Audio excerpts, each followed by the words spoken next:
Բարև ձեզ հարգելի հետևորդներ, շարունակվում է մեր աստրոուղեցույցը, ինչպես խոստացել է, այսօր կխոսենք աստղաբանական քարտեզի և մասնավորապես տների մասին, այժմ ձեր էկրաններին Ամերիկայի նախագահ Դոնալդ Թրամփի աստղաբանական քարտեզն է, ինչպես տեսնում եք, այստեղ լրացված է նրա բոլոր տվյալները, ծննդյան ամիսը, տարին, օրը և վայրը, բայց առանց ծննդյան ճշգրիտ ժամի։ Այս վիճակում մենք տեսնում ենք միայն բոլոր մոլորակները իրենց համապատասխան կենդանակերպի նշանների։ Սակայն, քանի որ ծննդյան ճշգրիտ ժամը նշված չի, մենք չենք կարող տեսնել աստղաբանական տները, իսկ դա նշանակում է, որ մենք չենք կարող իմանալ, թե տվյալ մարդը ինչպիսի աշխարհայացք կամ մոտեցում ունի, օրինակ կրոնի ու հավատքի նկատմամբ, չենք տեսնում նաև նրա ընտանիքը, թե ինչպիսին է այն, եւ ելի շատ ու շատ անձնական նրբություններ, որոնք պատմում են մարդու իրական կյանքի մասին։ Իսկ ահա երբ ես համակարգչի օգնությամբ ավելացնում եմ նաև ծննդյան ժամը, որը ի դեպ հաշվարկվել եւ ճշգրտվել է պրոֆեսիոնալ աստղաբանների կողմից, ամեն բան միանգամից փոխվում է ու դառնում է շատ ավելի պարզ։ Քարտեզը վերածվում է լիարժեք նատալ քարտեզի եւ մեր առջեւ բացվում է հենց այդ խորհրդավոր տները։ Ահա բարեկամներ, մենք շատ ենք խոսում ասցենդենտի մասին, որը համարվում է աստղաբանական սկզբնակետը, առաջին տունը եւ ձևավորում է մարդու արտաքինն ու վարքագիծը։ Թրամփի ասցենդենտը գտնվում է առույցի 29 աստիճանում եւ 58 րոպեում, հենց կույսի նշանի հետ սահմանին, ընդամենը 2 րոպեի տարբերություն եւ նրա ասցենդենտը կասներ կույսի նշանում։ Եվ այսպես, Դոնալդ Թրամփը ամսով երկվորյակ է, իսկ ասցենդենտով առույց, եւ որը կերտում է իր բնավորության գծերը։ Ասցենդենտով առույց մարդիկ սիրում են բեմը, ուշադրության կենտրոնում լինելը, շոուն եւ մասշտաբայնությունը։ Թրամփի ամբողջ կյանքը ոսկեգույն երանգներով, ինտերիերից մինչև թատերականացված ելույթները, առույցի վառ արտահայտումն է։ Այս հզոր էներգիան թագավորական տալիս է նրան քաջություն եւ մեծ փառասիրություն։ Մարս մոլորակը նույնպես գտնվում է առույցի մեջ, ինչը նրան օժտում է անկոտրուն, հարձակվողական, երբեմն ագրեսիվ, բայց միշտ դեպի հաղթանակ ձգտող էներգիայի։ Եթե նրա ծննդյան ժամը ընդամենը 2 րոպե ուշ լիներ եւ ասցենդենտը անցներ կույսի նշան, մենք կունենայինք լիովին այլ մարդ, զուսպ, մանրախնդիր, հանգիստ, պերֆեկցիոնիստ, ով կխուսափեր ամեն տեսակ աղմուկից ու բեմերից։ Տեսնում եք, թե որքան կարևոր է ծննդյան ճշգրիտ ժամը։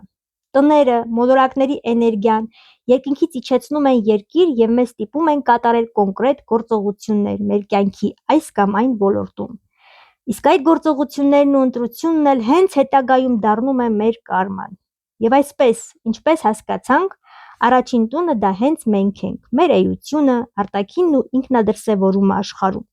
Երկրորդ տունը ուսումնասիրելիս մենք իմանում ենք մարդու դիրքորոշումը անձնական ֆինանսների նկատմամբ, կարողանում է նա տնտեսել թե ոչ, ինչպես է աշխատում ու ծախսում իր գումարը։ Երրորդ տունը մեզ պատմում է մեր քույրերի եւ եղբայրների ու հարևանների մասին։ Այն նաև ցույց է տալիս, թե ինչպես ենք մենք սովորել դպրոցում, ինչպես ենք մենք ընկալում տեղեկատվությունը եւ պատասխանատու է կարճ ճանապարհորդությունների համար։ Չորրորդ տունը ներկայացնում է մեր ծնողներին, մեր տունը, ընտանիքը, արմատներին ու հայրենիքը, սա մեր հիմքն է։ Հինգերորդ տունը պատասխանատու է մեր տաղանդների, շնորհների, երեխաների համար, բայց սա նաև սիրո, ռոմանտիկայի, սիրահարվածության եւ այո, սիրուհիների եւ սիրեկանների տունն է։ Վեցերորդ տունը մեր աշխարհայացքն է, թե ինչպես ենք մենք վերաբերվում մեր ամենօրյա պարտականություններին եւ միևնույն ժամանակ սա մեր առողջության տունն է։ 7-րդ տունը ցույց է տալիս մեր կնոջը կամ ամուսնուն, մեր բոլոր պաշտոնական գործընկերներին, ինչպես նաև մեր բացահայտ հակառակորդներին ու թշնամիներին։ 8-րդ տունը մեր հարկերի, վարկերի, պարտքերի, ուրիշների մեծ գումարների, ինչպես նաև ճգնաժամերի, կյանքի ու մահվան տունն է։ 9-րդ տունը ցույց է տալիս մեր աշխարհայացքն ու կրոնը ու հավատքը։ Այս տունը մեզ հուշում է, թե մարդը ունի բարձրագույն կրթություն, թե ոչ, պատասխանատու է հեռավոր երկարատև ճանապարհորդություններին ու օտար երկրների հետ կապերի համար։ 10-րդ տունը մեզ ցույց է տալիս մեր հայրիկին, մեր տնօրենին, ղեկավարներին եւ այն, թե արդյոք մենք կունենանք բարձր կարգավիճակ, հաջող կարիերա ու պաշտոն կյանքում։ 11-րդ տունը ցույց է տալիս մեր ընկերներին, համախոհներին եւ արդյոք սիրում ենք զբաղվել բարեգործությամբ։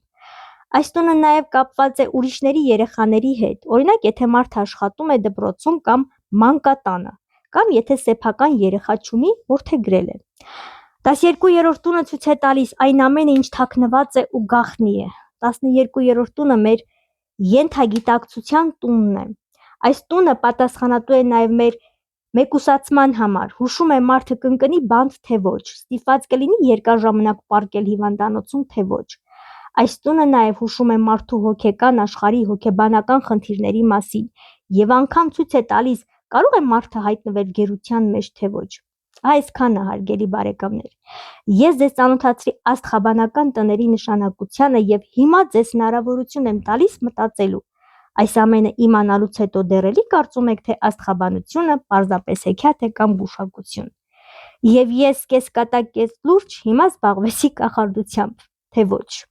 Եթե այս հոլովակը ձեզ դուր եկավ, ապա հավանեք, բաժանորդագրվեք։ Կհանդիպենք։